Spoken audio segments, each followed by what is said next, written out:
വിശ്വസിക്കുകയും വഅമിലുസ്സാലിഹാത്ത് സൽപ്രവർത്തനങ്ങൾ ചെയ്യുകയും ചെയ്തവർ ലനുബവ്വിഅന്നഹും മിനൽ ജന്നതി ഗുറഫാ അവർക്ക് സ്വർഗ്ഗത്തിലുള്ള ഗുറഫുകൾ, ചില മുറികൾ അല്ലെങ്കിൽ ചില വീടുകളൊക്കെ അവർക്ക് തയ്യാറാക്കപ്പെട്ടി കൊടുക്കുന്നതാണ്. തജ്രീ മിൻ തഹ്തിഹൽ അൻഹാർ അതിന്റെ താഴ്ഭാഗത്തുകൂടി അരുവികൾ ഒഴുകുന്നുണ്ടായിരിക്കും. ഖാലിദീന ഫീഹാ അവർ അതിൽ ശാശ്വതരാണ്. നിഅമ അജ്റുൽ ആമിലീൻ പ്രവർത്തിക്കുന്നവർക്കുള്ള പ്രതിഫലം എത്ര വിശിഷ്ടമാണ്. ഈ ഒരു ആയത്തിലൂടെ അല്ലാഹു സുബ്ഹാനഹു തആല സ്വർഗ്ഗത്തിലൊരു വീടുണ്ട് എന്ന് മാത്രമല്ല, സ്വർഗ്ഗത്തിന്റെ ആ വീടിന്റെ പ്രത്യേകത താഴ്ഭാഗത്തുകൂടി അരുവികൾ ഒഴുകുന്നതായിരിക്കും. എന്താണ് പ്രിയപ്പെട്ടവരെ, നമ്മൾ ഖുർആൻ ഇങ്ങനെ വായിച്ചു നോക്കുമ്പോൾ ഒട്ടുമിക്ക സ്ഥലങ്ങളിലും സ്വർഗ്ഗത്തെക്കുറിച്ച് പരിചയപ്പെടുത്തുമ്പോൾ അവിടെ താഴ്ഭാഗത്തുകൂടി തജ്രീ മിൻ തഹ്തിഹൽ അൻഹാർ താഴ്ഭാഗത്തുകൂടി അരുവികൾ ഒഴുകുന്നുണ്ടായിരിക്കും. ഈ ഒരു പ്രയോഗം നമുക്ക് മനസ്സിലാക്കണമെങ്കിൽ നമ്മൾ ഏതെങ്കിലും ഒരു സ്ഥലത്തേക്ക് ടൂറ് പോകുകയും ആ ടൂറ് പോയ സ്ഥലത്ത് ഏതെങ്കിലും ഒരു റിസോർട്ട് എടുക്കുന്ന സമയത്ത് ഒരു പക്ഷേ കടൽക്കരയുടെ ഭാഗത്തേക്ക് തിരിഞ്ഞു നിൽക്കുന്നതോ അതല്ലെങ്കിൽ തൊട്ടടുത്ത് കുളങ്ങളുള്ളതോ പൂളുകളുള്ളതോ ഒക്കെയാണെങ്കിൽ അവിടെ കൂടുതൽ പണം ചോദിക്കും. അവർ പറയും കുറച്ചുകൂടി സൗന്ദര്യമുള്ള സ്ഥലമാണത്, എല്ലാവരും ആകർഷണീയമായി നോക്കുന്ന ഒരു സ്ഥലമാണ്, അതുകൊണ്ട് അവിടെ പണം കൂടുതൽ വേണം.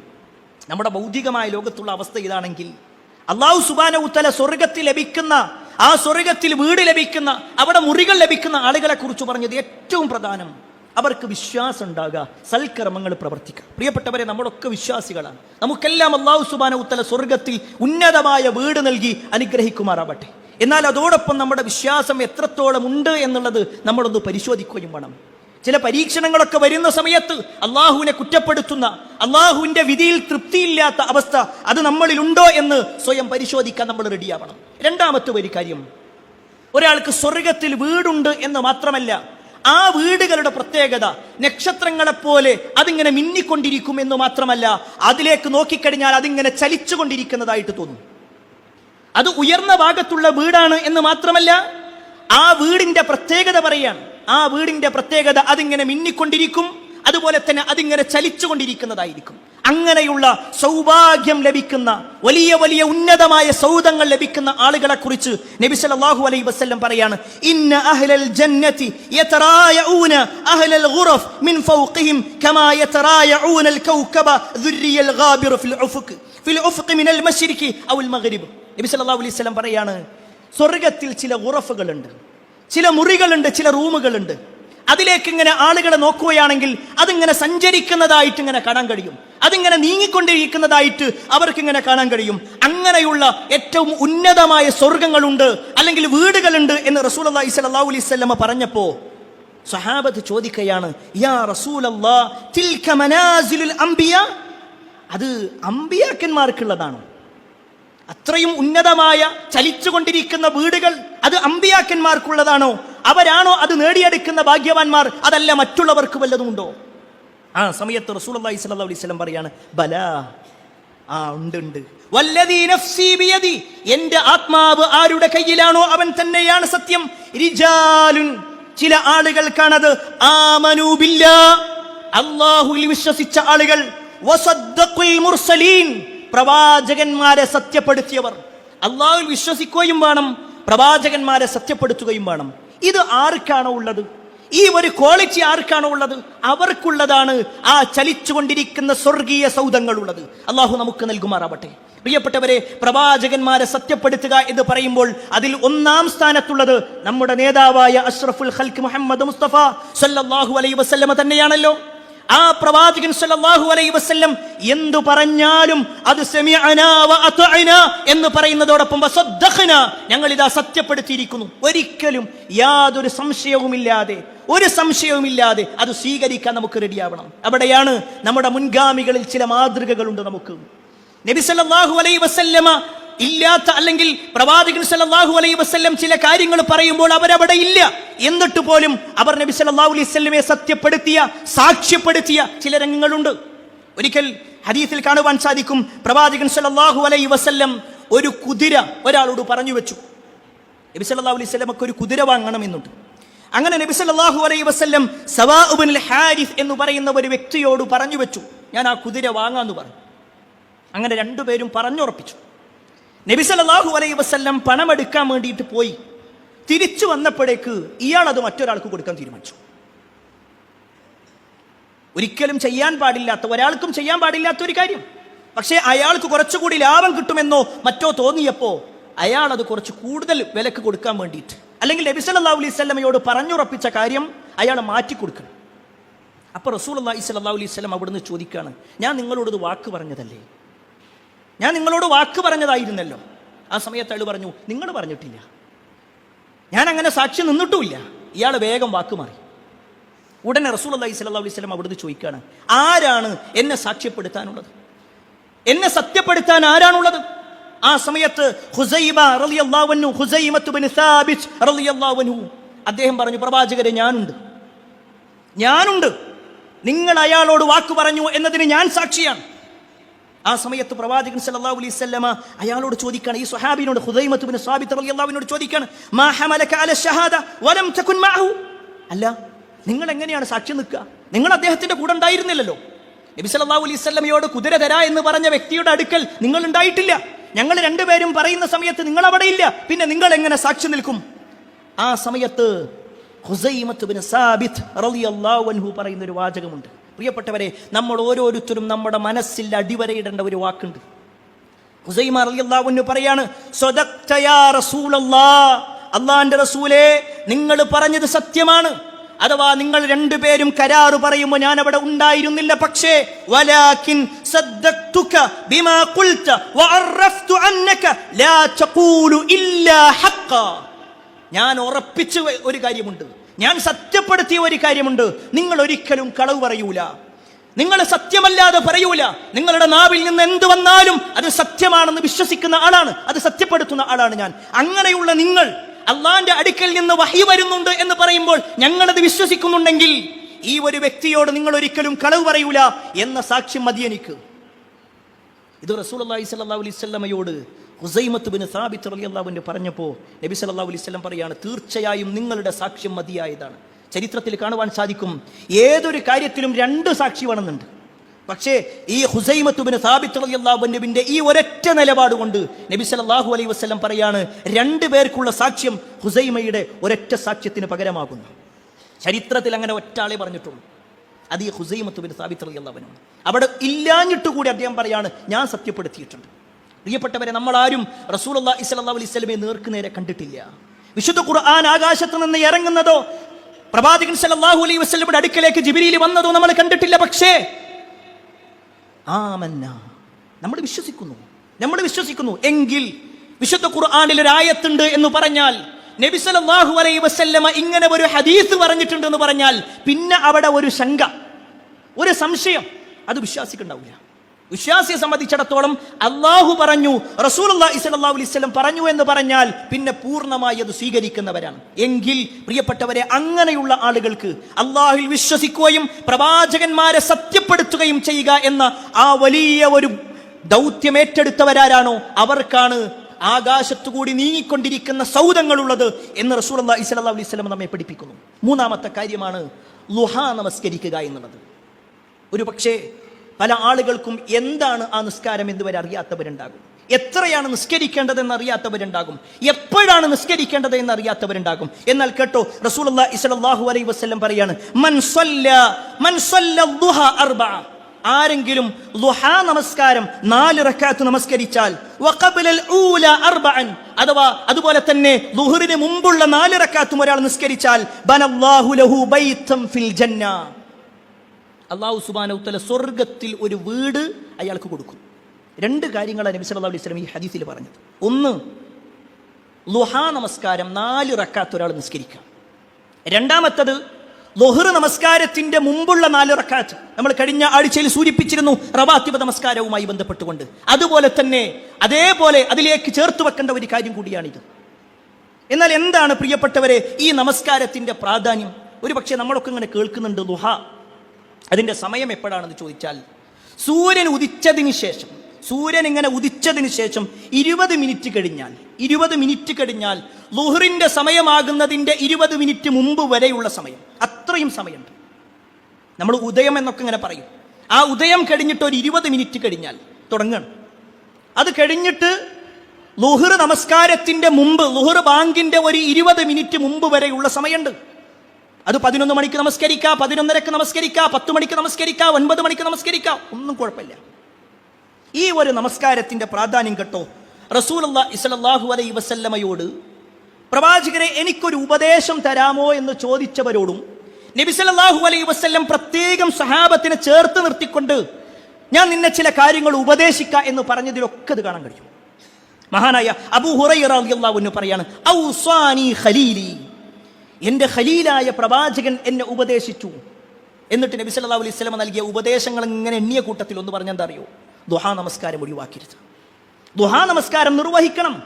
അബൂ ഹുറൈറ റളിയല്ലാഹു അൻഹുവിനോട് മാത്രമല്ല, അബൂ ദർറുൽ ഗിഫാരി റളിയല്ലാഹു അൻഹു പറയാണ്, ഔസാനി ഹബീബി, എൻ്റെ ഹബീബായ പ്രവാചകൻ സല്ലല്ലാഹു അലൈഹി വസല്ലം എനിക്ക് വസിയ്യത്ത് നൽകുകയുണ്ടായി ബിസലാത്തി, 3 കാര്യങ്ങളെ കുറിച്ച്.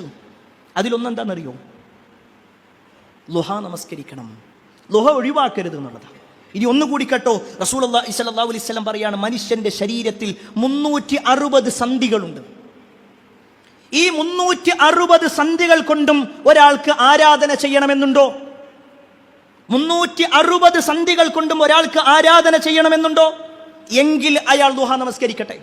റസൂലുള്ളാഹി സ്വല്ലല്ലാഹു അലൈഹി വസല്ലമയുടെ ഹദീസിൽ കാണുവാൻ സാധിക്കും, യുസ്ബിഹു അലാ കുല്ലി സുലാമ മിൻ അഹദിക്കും സദഖ, പ്രഭാതമായി കഴിഞ്ഞാൽ നിങ്ങളുടെ എല്ലാ സന്ധികൾക്കും സദഖയുണ്ട്, അതുകൊണ്ട് നിങ്ങൾക്ക് സദഖകൾ നിർവഹിക്കാം. ഫകുല്ലു തസ്ബീഹത്തിൻ സദഖ, എല്ലാ സുബ്ഹാനല്ലാഹും സദഖയാണ്. വകുല്ലു തഹ്മീദത്തിൻ സദഖ, എല്ലാ അൽഹംദുലില്ലാഹും സദഖയാണ്. വകുല്ലു തഹ്ലീലത്തിൻ സദഖ, എല്ലാ ലാ ഇലാഹ ഇല്ലല്ലാഹും സദഖയാണ്. വകുല്ലു തക്ബീറത്തിൻ സദഖ, എല്ലാ അല്ലാഹു അക്ബറും സദഖയാണ്. വഅംറു ബിൽ മഅറൂഫി സദഖ, നന്മ കൽപ്പിക്കുക എന്നുള്ളത് സദഖയാണ്. വനഹ്യുൻ അനിൽ മുൻകരി സദഖ, തിന്മ വിരോധിക്കുക എന്നുള്ളതും സദഖയാണ്. എന്നിട്ട് പ്രവാചകൻ സല്ലല്ലാഹു അലൈഹി വസല്ലം പറയാണ്, വയുജ്സിഉ മിൻ ദാലിക്, ഇതിനെല്ലാത്തിനും പകരം ഈ പറയപ്പെട്ട ദിക്റുകളും നന്മ കൽപ്പിക്കലും തിന്മ വിരോധിക്കലും 360 സന്ധികൾ കൊണ്ടുള്ള എല്ലാത്തിനും പകരമാണ് റക്അത്താൻ, 2 റക്അത്ത് നമസ്കാരം. യർകഉഹുമാ മിനൽ ദുഹാ, ദുഹയുടെ സമയത്തുള്ള 2 റക്അത്ത്. റസൂലുള്ളാഹി സ്വല്ലല്ലാഹു അലൈഹി വസല്ലം ഒരിക്കൽ പോലും ഒഴിവാക്കാത്ത നമസ്കാരമാണ് ദുഹാ നമസ്കാരം. ഒരിക്കൽ പോലും നബി സല്ലല്ലാഹു അലൈഹി വസല്ലം ഒഴിവാക്കിയിട്ടില്ല. എന്നാൽ പ്രിയപ്പെട്ടവരെ, നമ്മളൊന്ന് പരിശോധിക്കും. നബി സല്ലല്ലാഹു അലൈഹി വസല്ലം ഒരിക്കൽ പോലും ഒഴിവാക്കാത്ത ആ ഒരു കാര്യം നമ്മുടെ ജീവിതത്തിൽ ഒരിക്കലെങ്കിലും നിസ്കരിച്ചിട്ടുണ്ട്? ഒരിക്കലെങ്കിലും? ഇന്നുവരെ ദുഹയുടെ പുണ്യമോ അതിൻ്റെ പ്രാധാന്യമോ എന്താ അതിൽ വേണ്ടത്? വെറും 2 റക്അത്ത്, ഏറ്റവും ചുരുങ്ങിയത് 2 റക്അത്താണ്. നബി സല്ലല്ലാഹു അലൈഹി വസല്ലമ 2, 4, 6, 8 നമസ്കരിച്ചിട്ടുണ്ട്. പണ്ഡിതന്മാർക്കിടയിൽ ഇത് എത്ര എന്നുള്ള വിഷയത്തിൽ ചില അഭിപ്രായ വ്യത്യാസങ്ങളുണ്ട്. 8 വരെ, 2 മുതൽ 8 വരെ എന്ന് പറഞ്ഞ ഹദീസുകളുണ്ട്. നബി സല്ലല്ലാഹു അലൈഹി വസല്ലമ ധാരാളമായി ചെയ്തു, കണക്ക് നോക്കാതെ ചെയ്തു എന്ന് പറഞ്ഞത് വെച്ചുകൊണ്ട് പണ്ഡിതന്മാർ അതിൽ കൂടുതലും ഒരാൾക്ക് വേണമെങ്കിൽ ചെയ്യാമെന്ന് പറഞ്ഞവരുമുണ്ട്. പക്ഷെ മിനിമം ഒരു 2, 4 ഒക്കെ ആയിട്ട് നമ്മളത് നിർവഹിച്ചിട്ടുണ്ടോ എന്ന് നമ്മൾ പരിശോധിക്കണം. നബി സല്ലല്ലാഹു അലൈഹി വസല്ലമയുടെ കാലത്താണ് നമ്മൾ ജീവിക്കണതെങ്കിൽ നബി നമ്മളെ ചേർത്ത് നിർത്തിയിട്ട് പറയുന്ന ഒരു കാര്യം, ദുഹ ഒഴിവാക്കരുത് എന്നാ. അതാണ് ഈ സ്വഹാബിമാര് പറഞ്ഞത്. അബൂ ഹുറൈറ റളിയല്ലാഹു അൻഹു വെറും 4 കൊല്ലാണ് പ്രവാചകന്റെ കൂടെ നിന്നിട്ടുള്ളത്. അദ്ദേഹത്തിനെ ചേർത്ത് നിർത്തിയിട്ട് നബി സല്ലല്ലാഹു അലൈഹി വസല്ലം പറഞ്ഞതാണ്, ദുഹ ഒഴിവാക്കരുത്, ദുഹ നമസ്കരിക്കണം. അബൂ ദർ റളിയല്ലാഹു അൻഹു മറ്റൊരു നാട്ടുകാരനാണ്. നബിന്റെ അടുക്കലേക്ക് കുറഞ്ഞ കാലങ്ങൾ മാത്രമേ വന്നിട്ടുള്ളൂ. ആ വന്ന സമയത്തും നബി സല്ലല്ലാഹു അലൈഹി വസല്ലം പറഞ്ഞത് നിങ്ങൾ ദുഹ നമസ്കരിക്കണം എന്നുള്ളതാണ്. പ്രിയപ്പെട്ടവരെ, നമുക്ക് തീരുമാനിക്കാം. നമ്മളെ സംബന്ധിച്ചിടത്തോളം നമ്മൾ സുബഹി കഴിഞ്ഞാൽ ഒരു പക്ഷെ നേരെ പോയി കിടന്നുറങ്ങുന്ന ആൾക്കാരുണ്ട്. കുറച്ച് സമയം പള്ളിയിലിരുന്നാൽ, എല്ലാ ദിവസവും ഇരിക്കണം എന്നല്ല, കുറച്ച് സമയം പള്ളിയിലിരുന്ന് ആ ഉദയം വരെ ദിക്റുകളും ദുആകളും ഒക്കെയായി മുന്നോട്ട് പോയി ഉദയം കഴിഞ്ഞതിന് ശേഷം ഒരു 20 മിനിറ്റ് കഴിഞ്ഞിട്ട് ഒരു 2 റക്അത്ത് നമസ്കരിച്ചാൽ അതിന് കിട്ടുന്ന വലിയൊരു പ്രതിഫലം. അത് നഷ്ടപ്പെടുത്തരുത് പ്രിയപ്പെട്ടവരെ. ഇന്നുവരെ ചെയ്യാത്ത ആരെങ്കിലും ഉണ്ടെങ്കിൽ ആ സഹോദരനോടാണ്, സഹോദരിയോടാണ് പറയാനുള്ളത്. അള്ളാന്റെ റസൂൽ സല്ലല്ലാഹു അലൈഹി വസല്ലം ഒരിക്കൽ പോലും ഒഴിവാക്കാത്ത, എല്ലാ ദിവസവും നബി സല്ലല്ലാഹു അലൈഹി വസല്ലം ചെയ്തിട്ടുള്ള ഒരു കർമ്മത്തെ ഇന്ന് വരെ നമ്മൾ ചെയ്തിട്ടില്ല എന്ന് പറഞ്ഞിട്ട് നമ്മൾ പറയാണ് ഞാനും പ്രവാചകൻ സല്ലല്ലാഹു അലൈഹി വസല്ലമയുടെ പിൻഗാമിയാണെന്ന് പറയുന്നതിൽ എന്തർത്ഥമാണുള്ളത്? അതുകൊണ്ട് പ്രിയപ്പെട്ടവരെ, ഈ പുണ്യം നമ്മൾ നേടിയെടുക്കണമെന്ന് പ്രത്യേകം ഓർമ്മപ്പെടുത്തുകയാണ്. 4ാമത്തെ കാര്യം, അങ്ങാടിയിൽ പ്രവേശിക്കുമ്പോഴുള്ള പ്രാർത്ഥനയാണ്. ഒരു പ്രാർത്ഥനയെക്കുറിച്ച് നബി സല്ലല്ലാഹു അലൈഹി വസല്ലം പറഞ്ഞു. ഈ ഹദീസിന്റെ വിഷയത്തിൽ പണ്ഡിതന്മാർക്കിടയിൽ ചില ചർച്ചകളുണ്ട്. എങ്കിലും ഓർമ്മപ്പെടുത്തട്ടെ, ആ ഒരു ഹദീസിനെ കുറിച്ച് റസൂലുള്ളാഹി സ്വല്ലല്ലാഹു അലൈഹി വസല്ലം പറയാം, മൻ ഖാല ഫി സൂഖ്, ആരെങ്കിലും അങ്ങാടിയിൽ പ്രവേശിക്കുന്ന സമയത്ത് പ്രാർത്ഥിക്കുകയാണ്, ലാ ഇലാഹ ഇല്ലല്ലാഹു വഹ്ദഹു ലാ ശരീക ലഹു ലഹുൽ മുൽക്ക് വലഹുൽ ഹംദ് യുഹ്യി വയുമീത് വഹുവ ഹയ്യുൻ ലാ യമൂതു ബിയദിൽ ഖൈർ വഹുവ അലാ കുല്ലി ഷൈഇൻ ഖദീർ. വളരെ ചെറിയ ഒരു പ്രാർത്ഥന, നമുക്കെല്ലാവർക്കും പരിചയമുള്ള പദങ്ങളാണ് അതിലുള്ളത്. ഒരു പക്ഷേ യുഹ്യി വയുമീത് വഹുവ ഹയ്യുൻ ലാ യമൂതു ബിയദിൽ ഖൈർ എന്ന ഒരു പദം മാത്രം, അല്ലെങ്കിൽ ഒരൊറ്റ വരി മാത്രമായിരിക്കും നമുക്ക് പരിചയമില്ലാത്തത്. ബാക്കിയെല്ലാം നമുക്ക് പരിചയമുള്ളതാ. ലാ ഇലാഹ ഇല്ലല്ലാഹു വഹ്ദഹു ലാ ശരീക ലഹുൽ മുൽക്ക് വലഹുൽ ഹംദ്. ഇത്രയും നമുക്കറിയും, എത്രയോ തവണ നമ്മൾ ചൊല്ലുന്നതാണ്. എങ്കിൽ അതിന്റെ കൂടെ ചേർത്ത് പറയേണ്ട കാര്യമാണ് യുഹ്യി വയുമീതു വഹുവ ഹയ്യുൻ ലാ യമൂതു ബിയദിൽ ഖൈർ വഹുവ അലാ കുല്ലി ഷൈഇൻ ഖദീർ. ഇത്രയും ഒരു പ്രാർത്ഥന അങ്ങാടി പ്രവേശിക്കുന്ന സമയത്ത്, അങ്ങാടിയിലേക്ക് കയറുമ്പോൾ ഒരാൾ പ്രാർത്ഥിച്ചാൽ നബി സല്ലല്ലാഹു അലൈഹി വസല്ലമയുടെ ഹദീസിൽ കാണുവാൻ സാധിക്കും, കതബല്ലാഹു ലഹു അൽഫ ഹസന. അള്ളാഹു അയാൾക്ക് 10 ലക്ഷം നന്മകൾ രേഖപ്പെടുത്തും. 10 ലക്ഷം നന്മകൾ.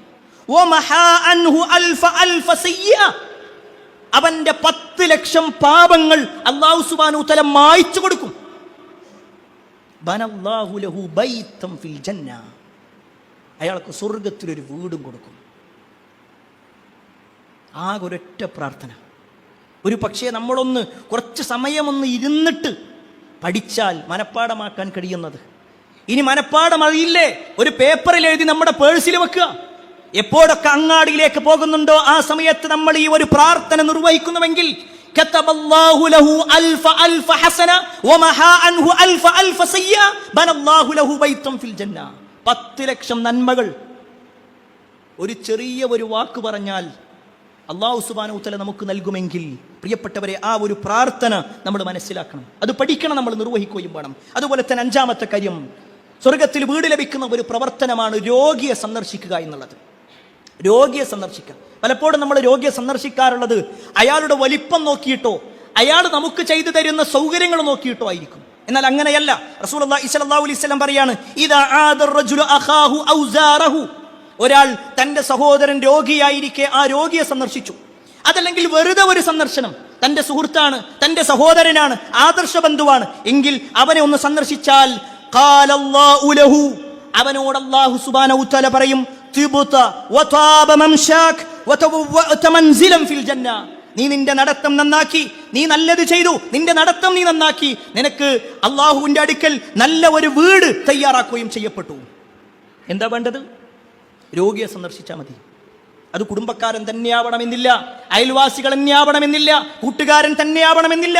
നമുക്ക് പരിചയമുള്ള ഒരാളാണ്, രോഗിയാണെന്നറിഞ്ഞു എങ്കിൽ ആ രോഗിയെ സന്ദർശിക്കാൻ വേണ്ടി പോവുക. ആ പോക്കിന്റെ പ്രതിഫലമാണ് ഈ പറഞ്ഞത്. ഇനി അവിടെ നിന്നാലോ, നബി സല്ലല്ലാഹു അലൈഹി വസല്ലമയുടെ ഹദീസിൽ കാണാൻ സാധിക്കും, ഒരാൾ രാവിലെ പോയി കഴിഞ്ഞാൽ വൈകുന്നേരം വരെ 70,000 മലക്കുകൾ ആ സന്ദർശിച്ച വ്യക്തിക്ക് വേണ്ടി പ്രാർത്ഥിക്കും. വൈകുന്നേരമാണ് പോകുന്നതെങ്കിൽ രാവിലെ വരെ, അഥവാ എല്ലാ സമയത്തും മലക്കുകളുടെ പ്രാർത്ഥന അയാൾക്ക് ഇങ്ങനെ കിട്ടിക്കൊണ്ടിരിക്കുന്ന. എന്താ വേണ്ടത്? നമ്മുടെ പരിചയത്തിലുള്ള ഒരാൾ, നമുക്കറിയുന്ന ഒരാൾ, അയാൾ രോഗിയാണ്, പനിയാണ്, അല്ലെങ്കിൽ വേറെന്തെങ്കിലും ഒരു അസുഖമാണ് എന്നറിഞ്ഞു എങ്കിൽ അയാളുടെ സമാധാനിപ്പിക്കാൻ വേണ്ടി പോകുക. അയാളുടെ അടുത്ത് പോയിട്ടൊന്ന് പ്രാർത്ഥിക്കുക, അയാളെ സമാധാനിപ്പിക്കുക. നബി സല്ലല്ലാഹു അലൈഹി വസല്ലം പറഞ്ഞു, ലാ ബഅസ് തഹൂറു ഇൻഷാല്ലാ. പ്രയാസപ്പെടുത്തുന്ന വാക്കൊന്നും പറഞ്ഞില്ല, അതൊന്നും കുഴപ്പമില്ല, അല്ലാഹ് അതൊക്കെ മാറ്റിത്തരും. ഈ തരത്തിൽ റസൂലുള്ളാഹി സ്വല്ലല്ലാഹു അലൈഹി വസല്ലം സമാധാനിപ്പിച്ചുകൊണ്ടുള്ള വാക്കുകൾ പറഞ്ഞിട്ടുണ്ടെങ്കിൽ ഒരു രോഗിയെ സന്ദർശിക്കുമ്പോൾ കിട്ടുന്ന കാര്യങ്ങളായി പറയുന്നത്. സ്വർഗത്തിലൊരു വീടും അതുപോലെ തന്നെ ഒരുപാട് മലക്കുകളുടെ പ്രാർത്ഥനയും ഒക്കെ പ്രിയപ്പെട്ടവരെ നമുക്ക് നേടിയെടുക്കാൻ ഇതിലൂടെ കഴിയും. അതുപോലെ തന്നെ നബി സല്ലല്ലാഹു അലൈഹി വസല്ലം ഒരൊറ്റ ഹദീസിൽ 3 കാര്യങ്ങൾക്ക് ജാമ്യം നിന്നിട്ടുണ്ട്. സ്വർഗമുണ്ട് എന്ന് മാത്രമല്ല, സ്വർഗത്തിന്റെ ചുറ്റും അല്ലെങ്കിൽ സ്വർഗത്തിന്റെ താഴ്വരയിൽ വീട് ലഭിക്കുന്നവർ, സ്വർഗത്തിന്റെ മധ്യത്തിൽ വീട് ലഭിക്കുന്നവർ, സ്വർഗത്തിന്റെ ഉന്നതമായ ഭാഗത്ത് വീട് ലഭിക്കുന്നവർ. 3 പ്രവർത്തനങ്ങളാണ് പറഞ്ഞു. അതിൽ ഒന്നാമത്തത് തർക്കം ഉപേക്ഷിക്കുക എന്നുള്ളതാണ്. അനാവശ്യമായ തർക്കങ്ങൾ ഉപേക്ഷിക്കുക. റസൂലുള്ളാഹി സ്വല്ലല്ലാഹു അലൈഹി വസല്ലം പറയാണ്, അന സഈമുൻ ബിബൈത്തിൻ ഫീ റബദിൽ ജന്ന ലിമൻ തറക്കൽ മിറാഅ വ ഇൻ കാന മുഹിഖ. തീർച്ചയായും ഒരാൾക്ക് വേണ്ടിയിട്ട് ഞാൻ ജാമ്യം നിൽക്കാം. അയാൾക്ക് സ്വർഗ്ഗമുണ്ട് എന്ന വിഷയത്തിൽ ഞാൻ ജാമ്യം നിൽക്കും. എന്താ വേണ്ടത്? അയാൾ അനാവശ്യ തർക്കങ്ങൾ ഒഴിവാക്കാം. വ ഇൻ കാന മുഹിഖ, അവൻ പറയുന്നത് സത്യമാണെങ്കിലും ശരി, അനാവശ്യ തർക്കങ്ങൾ ഒഴിവാക്കാം. പലപ്പോഴും ചില ആളുകൾ കൂടിയിരിക്കുന്നത് തന്നെ തർക്കിക്കാൻ വേണ്ടിയിട്ടാണ്. രാഷ്ട്രീയ പാർട്ടിക്കാർ തമ്മിലുള്ള തർക്കങ്ങളായി, അതല്ലെങ്കിൽ ഏതെങ്കിലും ഫാൻസിന്റെ ആളുകളായി, ഏതെങ്കിലും രാജ്യത്തിന്റെ പേരിലായി, എന്തെല്ലാം തർക്കങ്ങൾ. അതിനിടയിലൊക്കെ തന്നെ മതത്തിന്റെ പേരും വലിച്ചുകൊണ്ട് വേറെ ചില ആളുകൾ കടന്നു വരും. അനാവശ്യ തർക്കങ്ങൾ ഒഴിവാക്കണം പ്രിയപ്പെട്ടവർ.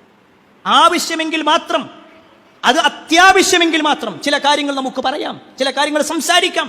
അല്ലാഹു സുബ്ഹാനഹു ചില കാര്യങ്ങൾ അറിയിച്ചു തന്നിട്ടുണ്ട്.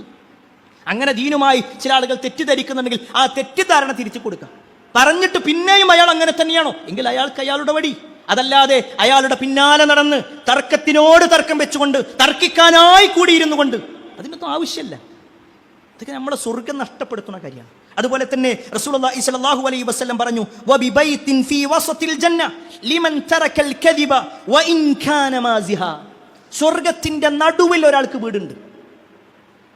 കളവ് ഉപേക്ഷിക്കാം, കളവ് പറയൽ ഉപേക്ഷിക്കാം. വഇൻ കാന മാസിഹാ, അവനൊരു മസയായി ഒരു തമാശയായിട്ട് പറയുകയാണെങ്കിൽ പോലും, തമാശക്കാണെങ്കിൽ പോലും കളവ് പറയാൻ പറ്റൂല. പക്ഷേ പ്രിയപ്പെട്ടവരെ, എത്ര ആളുകൾക്ക് നമുക്ക് ആ സ്വർഗത്തിന്റെ നടുവിൽ ആ ഒരു വീട് ലഭിക്കുമെന്നുള്ളത് നമ്മളൊന്ന് സ്വയം പരിശോധിക്കണം. കാരണം റസൂലുള്ളാഹി സ്വല്ലല്ലാഹു അലൈഹി വസല്ലമയുടെ ഹദീസുകൾ പരിശോധിക്കുമ്പോൾ തീർച്ചയായും ആ ഭാഗ്യവാന്മാരെ കുറിച്ച് പറയുമ്പോൾ സ്വർഗത്തിന്റെ നടുവിൽ വീടുണ്ട് എന്ന് പറഞ്ഞ ആളുകൾ അവർ കളവുകൾ ഉപേക്ഷിച്ച ആളുകളാണ്. പക്ഷേ ഖേദകരമെന്ന് പറയട്ടെ, ഇന്ന് കളവ് പറയൽ ഒരു പ്രശ്നമേ അല്ല. അതിനുവേണ്ടി പ്രത്യേകം ദിവസങ്ങൾ തിരഞ്ഞെടുക്കുന്ന ആളുകൾ, അതുപോലെ തന്നെ എല്ലാം ചെയ്തിട്ട് പിന്നെ അതൊരു പ്രാങ്കാണ് എന്ന് പറഞ്ഞാൽ കഴിഞ്ഞു. അതൊരു ട്രോളാണെന്ന് പറഞ്ഞ് പരിഹസിക്കുന്ന ആളുകൾ, പ്രാങ്കാണെന്ന് പറഞ്ഞുകൊണ്ട് കളവ് നടത്തുന്ന ആളുകൾ, എന്തും പറയാം, ആർക്കും എന്തും പറയാം. കുറച്ച് കഴിഞ്ഞിട്ട് വേറൊരു ലൈവ് കൊണ്ട് വന്നാൽ മതി.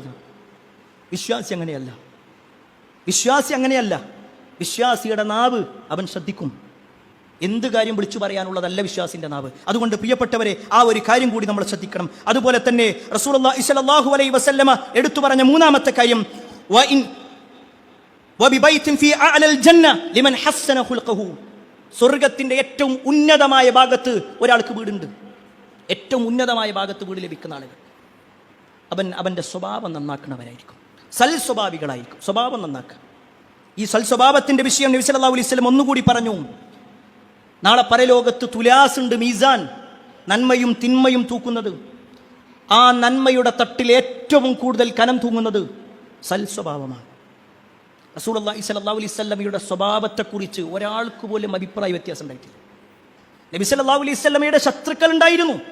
നബി സല്ലല്ലാഹു അലൈഹി വസല്ലമയെ എന്തു പറഞ്ഞാലും അതിനെ വിമർശിക്കാനായി നിന്നവരുണ്ടായിരുന്നു.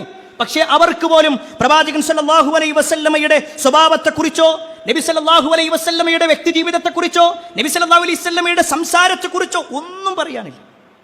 കാരണം കാന ഖുലുഖുഹു അൽ ഖുർആൻ. മഹദിയായ ആയിഷ റളിയല്ലാഹു അൻഹ പറയാം. ആരാണ് ആയിഷ റളിയല്ലാഹു അൻഹ? നബി സല്ലല്ലാഹു അലൈഹി വസല്ലമയുടെ ഭാര്യയാണ്. റസൂലുള്ളാഹി സ്വല്ലല്ലാഹു അലൈഹി വസല്ലമയുടെ ഭാര്യയായ ആയിഷ റളിയല്ലാഹു അൻഹ പറയാണ്, നബി സല്ലല്ലാഹു അലൈഹി വസല്ലമയുടെ സ്വഭാവം എന്ന് പറഞ്ഞ ഖുർആനാണ്. അഥവാ ഖുർആനിൽ എന്തെല്ലാം നന്മ പറഞ്ഞിട്ടുണ്ടോ അതെല്ലാം പ്രവാചകൻ സല്ലല്ലാഹു അലൈഹി വസല്ലമയുടെ ജീവിതത്തിലുണ്ട്. ഖുർആനിൽ എന്തെല്ലാം ഹറാമ് പറഞ്ഞിട്ടുണ്ടോ അതൊന്നും പ്രവാചകൻ സല്ലല്ലാഹു അലൈഹി വസല്ലമയുടെ ജീവിതത്തിലില്ല. പ്രിയപ്പെട്ട ഭർത്താക്കന്മാരെ, നമ്മുടെ ഭാര്യ നമ്മളെക്കുറിച്ച് പറയൂ. സഹോദരിമാരോട് ചോദിക്കട്ടെ, നമ്മുടെ ഭർത്താവ് പറയുമോ അവൾ ഏറ്റവും നല്ല ഒരു വ്യക്തിയാണെന്ന്, നല്ല സ്വഭാവത്തിന്റെ ഉടമയാണെന്ന്? നമുക്ക് നമ്മുടെ ജീവിതത്തിലുള്ള പോരായ്മകൾ ഒരു പക്ഷേ വ്യക്തി ജീവിതത്തിലും കുടുംബ ജീവിതത്തിലൊക്കെ ഉണ്ടെങ്കിൽ ഏതാണോ നമുക്കുള്ള പോരായ്മയായിട്ടുള്ള ദുസ്വഭാവത്തിൻ്റെ അടയാളങ്ങളുള്ളത് അതൊക്കെ പ്രിയപ്പെട്ടവരെ നമ്മൾ മാറ്റണം. നമ്മൾ സ്വർഗം ആഗ്രഹിക്കുന്നവരാണല്ലോ, ആ സ്വർഗത്തിൽ വീട് ലഭിക്കണമെന്ന് താല്പര്യപ്പെടുന്നവരാണല്ലോ. എങ്കിൽ പ്രിയപ്പെട്ടവരെ, ഈ പറഞ്ഞ ഓരോ കാര്യങ്ങളും നമ്മുടെ ജീവിതത്തിൽ ശ്രദ്ധിച്ചും സൂക്ഷിച്ചും മുന്നോട്ട് പോകുക. അല്ലാഹു സുബ്ഹാനഹു വ തആല അത്തരത്തിലുള്ള ആളുകളിൽ നമ്മെ ഏവരെയും ഉൾപ്പെടുത്തുമാറാവട്ടെ. അൽഹംദുലില്ലാഹി റബ്ബിൽ ആലമീൻ വസ്സലാത്തു വസ്സലാമു അലാ റസൂലില്ലാഹി വഅലാ ആലിഹി വഅസ്ഹാബിഹി അജ്മഈൻ, അമ്മാ ബഅദ്. ഏറെ സ്നേഹധേയരായ സഹോദരങ്ങളെ, സത്യവിശ്വാസികളെ, അള്ളാഹുവിൻ്റെ വിധിവിലക്കൽ അനുസരിച്ചുകൊണ്ടും പ്രവാചകൻ സല്ലല്ലാഹു അലൈഹി വസല്ലമയുടെ ജീവിതചര്യ പിൻപറ്റിക്കൊണ്ടും ജീവിക്കണമേ എന്ന് ഒരിക്കൽ കൂടി എന്നോടൊന്നുപോലെ നിങ്ങൾ ഓരോരുത്തരോടും ഉണർത്തുകയാണ്, വസിയ്യത്ത് ചെയ്യുക. സ്വർഗത്തിലൊരു വീട് ലഭിക്കാനുള്ള 8 പ്രവർത്തനങ്ങളെക്കുറിച്ചാണ് നമ്മൾ സൂചിപ്പിച്ചു വന്നത്. റസൂലുള്ളാഹി സ്വല്ലല്ലാഹു അലൈഹി വസല്ലമയുടെ ഹദീസുകൾ പരിശോധിക്കുമ്പോൾ ഒരൊറ്റ ഹദീസിൽ തന്നെ 4 കാര്യങ്ങളെക്കുറിച്ച് നബി സല്ലല്ലാഹു അലൈഹി വസല്ലം പറഞ്ഞു. ആ 4 കാര്യം ആര് നിർവഹിക്കുന്നുണ്ടോ അവർക്ക് സ്വർഗത്തിലൊരു വീടുണ്ട് എന്ന് നബി സല്ലല്ലാഹു അലൈഹി വസല്ലം പറയാം. ഇന്ന ഫിൽ ജന്നതി ഖുറഫ, സ്വർഗത്തിൽ ചില മുറികളുണ്ട്. ളുഹൂറുഹാ മിൻ ബുതൂനിഹാ വബുതൂനുഹാ മിൻ ളുഹൂരിഹാ. അതിൻ്റെ ഉള്ളിൽ നിന്ന് നോക്കിയാൽ പുറം കാണാൻ പറ്റും, പുറത്തുനിന്ന് നോക്കിയാൽ ഉള്ളു കാണാൻ പറ്റും. അഥവാ ഗ്ലാസ് പോലുള്ള സൗകര്യങ്ങളുള്ള ഒരു വീട്. അങ്ങനെ ഏവരും നോക്കുന്ന രൂപത്തിൽ, ഏവരും ആകർഷണീയതയോടുകൂടി കാണുന്ന ചില വീടുകളുണ്ട്. ആ വീടുകൾ റസൂലുള്ളാഹി സ്വല്ലല്ലാഹു അലൈഹി വസല്ലം ഉണ്ട് എന്ന് പറഞ്ഞതും ഫഖാമ അഅറാബി, ഒരു അഅറാബിയായ ഗ്രാമീണനായ അറബി എഴുന്നേറ്റിട്ട് പറഞ്ഞു, ലിമൻ ഹിയ യാ റസൂലല്ലാഹ്, അള്ളാഹിന്റെ റസൂലേ അത് ആർക്കുള്ളതാ? അങ്ങനത്തെ ആ ഒരു സ്വർഗത്തിലെ വീടുകൾ അത് ലഭിക്കുന്ന ഭാഗ്യവാന്മാർ ആരാണ്? ആ സമയത്ത് നബി സല്ലല്ലാഹു അലൈഹി വസല്ലം പറയണം, ഒന്നാമത്തെ കാര്യം ലിമൻ അതാബൽ കലാം, നല്ലത് സംസാരിക്കുന്ന ആളുകൾ, സംസാരം നന്നാക്കുക, മോശമായ വാക്കുകൾ പറയാതിരിക്കുക, ചീത്ത വാക്കുകൾ. ഒരു പക്ഷേ ഇന്നത്തെ മുസ്ലിം ഉമ്മത്തിൻ്റെ നാവുകളിൽ പോലും ഏറ്റവും വൃത്തിഹീനമായ വാക്കുകൾ. ഒരിക്കലും ഈ മിമ്പറിൻ്റെ പവിത്രത ഉള്ളത് കൊണ്ട് തന്നെ ആ വാക്ക് പോലും നമുക്ക് ഉച്ചരിക്കാൻ കഴിയൂല. അങ്ങനെ പറയരുത് എന്ന് പറയാൻ പോലും പറ്റൂല. അത്രയും മോശമായ വാക്കുകൾ. മക്കളെ വിളിക്കുന്ന രക്ഷിതാക്കളുണ്ട്. പരസ്പരം കൂട്ടുകാരന്മാർ വിളിക്കുമ്പോൾ തന്നെ ഹലോ എന്ന് പറഞ്ഞാൽ പിന്നെ വീണ്ടും അടുത്ത വാക്ക്, മ്ലേച്ഛതയുള്ള പ്രയോഗങ്ങൾ. അങ്ങനെയല്ല വിശ്വാസി. നബി സല്ലല്ലാഹു അലൈഹി വസല്ലമയുടെ ഹദീസിൽ കാണാൻ സാധിക്കും, നാവ് കാരണത്താലാണ് ആളുകൾ ഏറ്റവും കൂടുതൽ നരകത്ത് കിടക്കുക. മഹാനായ മുആദ് ബിൻ ജബൽ റളിയല്ലാഹു അൻഹു പ്രവാചകൻ സല്ലല്ലാഹു അലൈഹി വസല്ലമയുടെ അടുക്കൽ വന്നിട്ട് പറഞ്ഞു, അല്ലാഹുവിൻ്റെ റസൂലേ, സ്വർഗ്ഗത്തിലേക്ക് അടുപ്പിക്കുന്നതും നരകത്ത് നിന്ന് മാറ്റി നിർത്തുന്നതുമായ ചില കാര്യങ്ങൾ എനിക്ക് പറഞ്ഞു തരുമോ? ആ സമയത്ത് റസൂലുള്ളാഹി സ്വല്ലല്ലാഹു അലൈഹി വസല്ലം കുറേ കാര്യങ്ങൾ പറഞ്ഞു കൊടുത്തു. ഇതൊക്കെ പറഞ്ഞു കൊടുത്തിട്ട് പ്രവാചകൻ സല്ലല്ലാഹു അലൈഹി വസല്ലം അദ്ദേഹത്തോട് അതിൻ്റെ അവസാനം ഒരു വാക്ക് പറയുന്നുണ്ട്, അലാ ഉഖ്ബിറുക ബിമിലാഖി ദാലിക കുല്ലി, ഈ പറയപ്പെട്ട എല്ലാ കാര്യങ്ങളുടെയും ഒരു ആകത്തുക ഞാൻ പറഞ്ഞു തരട്ടെ. നബി സല്ലല്ലാഹു അലൈഹി വസല്ലമ ഈമാൻ കാര്യം പറഞ്ഞിട്ടുണ്ട്, നമസ്കാരത്തെക്കുറിച്ച് പറഞ്ഞിട്ടുണ്ട്, നോമ്പിനെ കുറിച്ച് പറഞ്ഞിട്ടുണ്ട്, ഹജ്ജിനെ കുറിച്ച് പറഞ്ഞിട്ടുണ്ട്. ഇതെല്ലാം പറഞ്ഞിട്ട് നബി സല്ലല്ലാഹു അലൈഹി വസല്ലം പറയാണ്, ഇതിൻ്റെ എല്ലാത്തിൻ്റെയും ഒരു ആകത്തുക ഞാൻ പറഞ്ഞു തരാം. ആ സമയത്ത് മുആദ് റളിയല്ലാഹു അൻഹു പറഞ്ഞു, ബലാ യാ റസൂലല്ലാഹ്, അല്ലാഹുവിൻ്റെ റസൂലെ അറിയിച്ചെന്നാലും. ആ സമയത്ത് റസൂലുള്ളാഹി സ്വല്ലല്ലാഹു അലൈഹി വസല്ലം അങ്ങനെ തൻ്റെ നാവ് പിടിച്ചിട്ട് പറയാണ്, കുഫ്ഫ അലൈക ഹാദാ, ഇതിനെ സൂക്ഷിച്ചോ, ഈ ഒരു നാവിനെ നീ സൂക്ഷിച്ചോ. ഇത് കേട്ടതും മുആദ് റളിയല്ലാഹു അൻഹു പറഞ്ഞു, യാ നബിയല്ലാഹ് വ ഇന്നാ ലമുആഖദൂന ബിമാ നതകല്ലം ബിഹി, ഞങ്ങൾ സംസാരിച്ചതിൻ്റെ പേരിൽ, ഞങ്ങൾ വാക്കുകൾ പറഞ്ഞതിൻ്റെ പേരിൽ ഞങ്ങൾ നരകത്ത് കിടക്കുമോ? ഇത് റസൂലുള്ളാഹി സ്വല്ലല്ലാഹു അലൈഹി വസല്ലമയോട് പറഞ്ഞപ്പോൾ നബി സല്ലല്ലാഹു അലൈഹി വസല്ലം പറയുന്നൊരു വാചകമുണ്ട്, അതല്ലാതെ പിന്നെ എന്തിനാ നരകം കിട്ടണത്? മുഖത്തിങ്ങനെ മുഖം കൊണ്ടിങ്ങനെ നരകത്തിലേക്ക് വലിച്ചു കൊണ്ടുപോകുന്ന ആൾക്കാരുണ്ടെന്ന് പറഞ്ഞു. അള്ളാഹു നമ്മളെ കാത്തിരക്ഷിക്കുമാറാവട്ടെ. ആരാണതെന്നറിയോ? നാവ് നിയന്ത്രിക്കാത്ത ആൾക്കാർ, സംസാരം നിയന്ത്രിക്കാത്ത ആൾക്കാർ, തോന്നിവാസങ്ങൾ പറയുന്ന ആളുകൾ, മ്ലേച്ഛ വർത്തമാനങ്ങൾ സംസാരിക്കുന്ന ആളുകൾ. അങ്ങനെയുള്ള ആളുകളുടെ കാര്യം പ്രിയപ്പെട്ടവരെ ശ്രദ്ധിക്കണം. നമ്മുടെ നാവ് എല്ലാം പറയാനുള്ളതല്ല, നിയന്ത്രണം വേണം. ഒരു വാപ്പ എന്ന നിലക്ക് മക്കളോട് എന്തും പറയാ എന്നല്ല, മക്കൾ എന്ന നിലക്ക് സുഹൃത്തുക്കളോട് എന്തും പറയാമെന്നല്ല, അയൽവാസിയോട് എന്തും വിളിച്ചു പറയാമെന്നല്ല. ഒരാൾ തൻ്റെ റോങ് സൈഡിൽ നിന്ന് വരുമ്പോഴേക്ക്, നമ്മൾ വാഹനം ഓടിക്കുമ്പോഴൊന്ന് ഒരുതുമ്പോഴേക്ക് എന്ത് വൃത്തികേടും വിളിച്ചു പറയുന്ന ഒരു അവസ്ഥ ഉണ്ടാകാൻ പാടില്ല. ശ്രദ്ധിക്കണം ഒരു വിശ്വാസി എന്ന നിലക്ക്. അതുപോലെ തന്നെ രണ്ടാമത്തെ കാര്യമാണ് ഭക്ഷണം കൊടുക്കുക. ഇസ്ലാമിൽ വലിയ പുണ്യം. നബി സല്ലല്ലാഹു അലൈഹി വസല്ലമയോട് ചോദിക്കപ്പെട്ട അല്ലാഹുവിൻ്റെ റസൂലേ, ഇസ്ലാമിലെ ഏറ്റവും നല്ല കാര്യം ഏതാണ്? ആ സമയത്ത് നബി സല്ലല്ലാഹു അലൈഹി വസല്ലം പറയാണ്, തുത്ഇമു തആം വതഖറഉ സലാമ അലാ മൻ അറഫ്ത വമൻ ലം യഅരിഫ്, നീ ജനങ്ങൾക്ക് ഭക്ഷണം കൊടുക്കലാണ്. ഇസ്ലാമിൽ വലിയ പുണ്യം കിട്ടുന്ന കാര്യം. പക്ഷേ പലപ്പോഴും ആളുകൾ അതിനെ നിസ്സാരവൽക്കരിച്ചു കൊണ്ടിരിക്കുന്നു. അത് ഏതെങ്കിലും ഒരു രാഷ്ട്രീയ സംഘടനയിലേക്ക്, ഏതെങ്കിലും ചില മതങ്ങളിലേക്ക്, മതവിഭാഗങ്ങളിലേക്ക് മാത്രം ചുരുക്കപ്പെടുന്നു. അല്ല, വിശ്വാസികൾ മുന്നിലേക്ക് ഇറങ്ങണം, വിശ്വാസികൾ നിർവഹിക്കണം. മറ്റുള്ളവർക്ക് ഭക്ഷണം കൊടുക്കൽ വലിയ പുണ്യമുള്ള കാര്യമാണ് എന്ന് നമ്മൾ മനസ്സിലാക്കണം. മൂന്നാമതായിക്കൊണ്ട് നബി സല്ലല്ലാഹു അലൈഹി വസല്ലം ഹദീസിൽ പറഞ്ഞു, വഅദാമസ്സിയാം, നോമ്പെടുക്കുക എന്നുള്ളത് കേവലം റമദാനിൽ മാത്രമല്ല. വിശ്വാസികളെ സംബന്ധിച്ചിടത്തോളം അതല്ലാത്ത ഒരുപാട് സുന്നത്ത് നോമ്പുകളുണ്ട്. എല്ലാ മാസവും നിർവഹിക്കേണ്ട അയ്യാമുൽ ബീദിലെ നോമ്പുകളുണ്ട്. ഇതൊക്കെ നിർവഹിക്കണം, ആഴ്ചയിൽ നിർവഹിക്കേണ്ടത്. നമ്മളെ കൊണ്ട് എങ്ങനെയാണോ കഴിയുന്നത്, എപ്പോഴാണോ നമുക്ക് സൗകര്യമുള്ളത്, ആ സൗകര്യങ്ങൾ ഉണ്ടാക്കിക്കൊണ്ട് നോമ്പെടുക്കാൻ റെഡിയാവണം. അതുപോലെ തന്നെ റസൂലുള്ളാഹി സ്വല്ലല്ലാഹു അലൈഹി വസല്ലം പറഞ്ഞു, എല്ലാവരും, നാലാമത്തെ കാര്യമാണ്, എല്ലാവരും ഉറങ്ങുന്ന സമയത്ത് ഒരാൾ എഴുന്നേറ്റുകൊണ്ട് നമസ്കരിക്കുക, തഹജ്ജുദ് നമസ്കരിക്കുക. ഈ 4 കാര്യങ്ങൾ. ഒരു പക്ഷേ തഹജ്ജുദിൻ്റെ കാര്യങ്ങൾ പറയുമ്പോൾ പ്രിയപ്പെട്ടവരെ നമുക്കൊരു വൈമനസ്യം ഉണ്ടാവാം. എന്താ കാര്യം എന്നറിയോ? കഴിഞ്ഞ റമദാനിൽ ആ തറാവീഹ് നമസ്കാരത്തിന് വന്നു എന്നതിനപ്പുറത്തേക്ക് അത് കഴിഞ്ഞതാ ഇന്ന് വരെ രാത്രി നമസ്കാരം, ഇശാ നമസ്കരിച്ചു, അത് പോയി കിടക്കുന്നു. ഒരു പക്ഷേ ഇശാ കഴിഞ്ഞാൽ 2 റക്അത്ത് സുന്നത്ത് കൂടി, ആ റവാത്തിബ് കൂടി നിർവഹിക്കുന്നുണ്ടാകും. അതല്ലാത്ത തഹജ്ജുദ് നമുക്ക് പരിചയമുണ്ടോ? നമ്മൾ നിർവഹിക്കാറുണ്ടോ? കുറ്റപ്പെടുത്തലല്ല, ഇതൊക്കെ നിർവഹിച്ച് നമ്മുടെ മുൻഗാമികൾ കയറിയ സ്വർഗത്തിലേക്കാണ് നമ്മളും കയറാനുള്ളത്. ജീവിതത്തിൽ ഇന്നുവരെ റമദാനല്ലാത്ത ദിവസങ്ങളിൽ നമുക്ക് രാത്രി നമസ്കാരം പരിചയമില്ലെങ്കിൽ നമുക്ക് പരിചയപ്പെടണം. തഹജ്ജുദ് നമസ്കരിക്കണം. തഹജ്ജുദ് എഴുന്നേറ്റുകൊണ്ടുള്ള നമ്മുടെ പ്രാർത്ഥനകൾ ഒരു പക്ഷേ നമ്മുടെ ജീവിതത്തിൽ ഏറ്റവും കൂടുതൽ സമാധാനം നേടിത്തരുന്നതായിരിക്കും. പ്രിയപ്പെട്ടവരെ, ഞാനത് വെറുതെ പറയല്ല. നമ്മുടെ ജീവിതം അസ്വസ്ഥമാണോ? അസമാധാനവും പ്രയാസവും ഒക്കെയായി കടങ്ങൾ കൊണ്ട് വലയുന്നൊരവസ്ഥയാണ്. എന്നാൽ രാത്രി ഒരു മണിക്കോ 2 മണിക്കോ ഒന്ന് അലാറം വെച്ച് എഴുന്നേച്ചിട്ടേ ഒരു 4 റക്കാത്ത് 5 റക്കാത്ത് നമ്മൾ നിസ്കരിക്കുകയാണെങ്കിൽ, എന്നിട്ട് റബ്ബിനോട് നല്ലോണം ഒന്ന് കരഞ്ഞു പ്രാർത്ഥിച്ചാൽ തീർച്ചയായും റബ്ബ് അതിന് മറുപടി തരും. നമ്മുടെ പ്രശ്നങ്ങൾക്ക് പരിഹാരം കാണാൻ പറ്റും. പക്ഷേ അതിന് നമ്മൾ റെഡിയാവണം. നമ്മുടെ മനസ്സുകൊണ്ട്, നമ്മുടെ ശരീരം കൊണ്ട് താല്പര്യത്തോടു കൂടി മുന്നോട്ട് പോകാൻ നമ്മൾ റെഡിയാവണം. അല്ലാഹു സുബ്ഹാനഹു വ തആല അത്തരത്തിലുള്ള ആളുകൾ നമ്മെ ഇവരെയും ഉൾപ്പെടുത്തുമാറാവട്ടെ. ഒരുപാട് ആളുകൾ പ്രാർത്ഥന കൊണ്ട് വസിയത്ത് നൽകിയിട്ടുണ്ട്. എല്ലാവരുടെയും പ്രാർത്ഥന അല്ലാഹു സ്വീകരിക്കുമാറാവട്ടെ. കുടുംബത്തോടൊപ്പം സ്വർഗ്ഗത്തിലേക്ക് എത്തുന്ന മഹാഭാഗ്യവാന്മാരിൽ അല്ലാഹു നമ്മെ ഇവരെയും ഉൾപ്പെടുത്തുമാറാവട്ടെ. ഈ പറഞ്ഞ ഓരോ കാര്യങ്ങളും സ്വർഗ്ഗത്തിലെ വീട് ലഭിക്കുന്ന പ്രവർത്തനങ്ങളാണ്. ഇത് മുഴുവനായോ അല്ലെങ്കിൽ കഴിവിൻ്റെ പരമാവധിയോ എല്ലാ പ്രവർത്തനങ്ങളും സജീവമാകാനുള്ള തൗഫീക്ക് അല്ലാഹു നമുക്കെല്ലാം നൽകുമാറാവട്ടെ.